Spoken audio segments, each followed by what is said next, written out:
Hello everybody, welcome back to A Tale of Spices. Today I'm going to show you a very quick cooking aloo matar paneer. Now this is going to take just about 5 to 10 minutes and it can be made with all the ingredients that are always readily available in your pantry, provided you have some green peas in your freezer. If you have fresh peas, please go ahead and use those, but I am using frozen peas.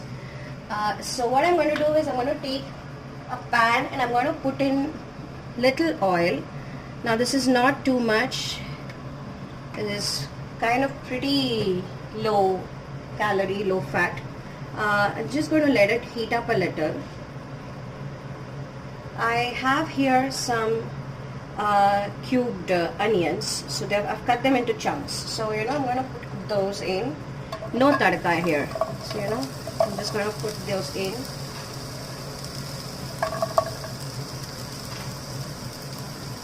You can avoid the potatoes, you can just make a simple matar paneer too. I'm just using the potatoes, it gives a little more volume to it. So, you can use it up for a couple of days too if you want to store it in your fridge for, later use. So I'm just going to fry this for a minute.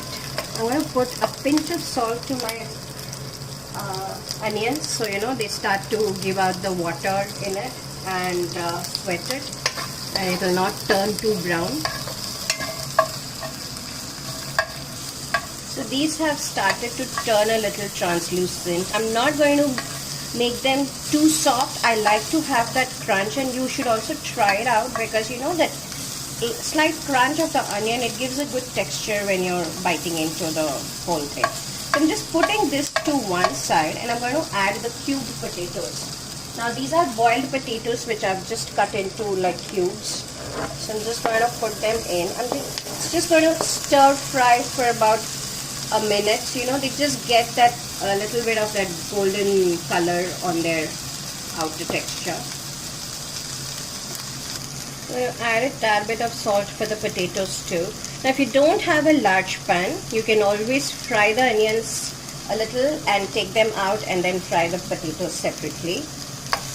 I have here a large wide pan, so I'm just putting the potatoes on one side and the onions on the other side to cook simultaneously. Why you don't cook them both together? It's because both of them tend to have some moisture, potato and onion. And the minute you put in salt, it's going to release the moisture content in it, and because of the moisture content, it's not going to get that crisp, slight crispy texture on the outside. So that's why you don't put them together. It's just to give you that added flavor. So I'm just going to keep the potatoes here for about 2-3 minutes. So they get, and I'm going to turn it one by one to each side, so they start to get that slight color. So see, it's got this slight crispy texture on the outside. This is almost done. So what I'm going to do right now is I'm going to mix them both. So you see the onions have got a nice color, the potatoes have got a nice color, and at this point, I'm going to add the paneer pieces. Now I have here about 100 grams of paneer. I've cut them into cubes. Pretty much the same size as your onion and your potato.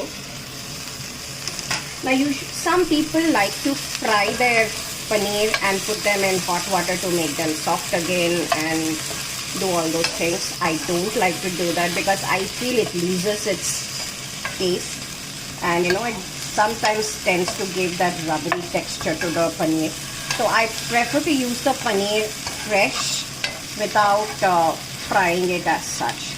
So here, you just mix it up now. And now we are going to start adding the masalas one by one. So I'm going to add in a little bit of turmeric powder, a little bit of red chili powder. You can use as much as you like. If you like it spicy, please add a lot more. I'm just using it for a mild taste. I have here homemade garam masala powder. This is a mixture of cardamom, cinnamon, clove and nutmeg. So I'm just using about 1/4 spoon of that garam masala powder. A pinch of salt. Now you're adding salt in stages, so be careful as to how much salt you're adding, because you're flavoring each layer individually with the salt. So that's one thing that we are doing here. So at the end, check the taste and then add salt as required. I'm just mixing all of this together. At this point, all my dry ingredients, dry masala powders have been added. Now I'm going to add the wet masala powders, wet masala pastes. So I'm going to add ginger garlic paste. I'm going to add about 1 teaspoon of ginger garlic paste and about 1/2 cup to a cup of tomato puree. Now this is store-bought tomato puree, but you can use homemade tomato puree too. It would taste definitely much better. I'm just going to mix them up together now.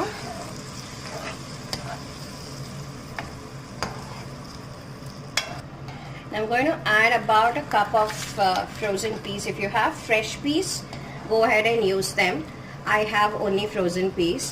Now frozen peas are very quick cooking. They take about just 2 to 3 minutes. And never close the lid of the pan when you put in the frozen peas, you know, because it will tend to discolor and it will not have this beautiful green color, bright green color.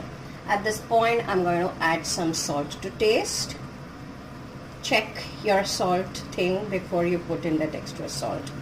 And I'm going to add just about 1/4 cup of water and bring it up to a boil. That's it. Actually, it just has to come up to a boil and you're done. So it's been boiling away for just about 3 minutes and it's become a little thicker. Nice gravy here, and it's done. So now I'm going to serve this up with some nice hot filkas.